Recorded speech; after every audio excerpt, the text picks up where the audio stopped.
তোমাদেরকে অনেক দিন আগেই বলেছিলাম আমার বাড়িতে জগন্নাথের মূর্তি স্থাপন করব। কিন্তু কবে করব সেটাই বুঝে উঠতে পারছিলাম না। শেষে ঠিক করলাম রথযাত্রার দিনই আমার বাড়ির জগন্নাথটাকে প্রতিষ্ঠা করা হবে। সেই জন্য সকাল সকাল ভগবানের ভোগ বানিয়ে নিয়ে পুজোর যা যা যাবতীয় জোগাড় করতে হয় করে নিয়েছিলাম।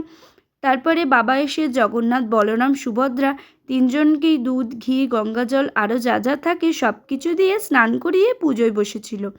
আমার বাবাই পুরোহিত, সেই জন্য বাবা পুজো করছিল। আমাদের এইবারে পুজো অনেক বড় করে হয়নি, ছোট করেই হয়েছিল।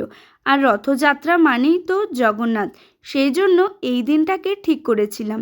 সারাদিন উপোস করে থেকে পুজো হওয়ার পরে অঞ্জলি দিয়ে পুজো শেষ করে সবাইকে প্রসাদ দিয়ে সন্ধেবেলায় আমি খেতে বসেছিলাম রাইস, আলুর দম, পনির, বেগুনি, চাটনি, পাঁপড় সব কিছু। আর রথ দেখবো না তা কি হয়, পাঁপড় জিলাপি তো আছেই। আমার রথযাত্রা এইভাবেই কাটলো। জয় জগন্নাথ।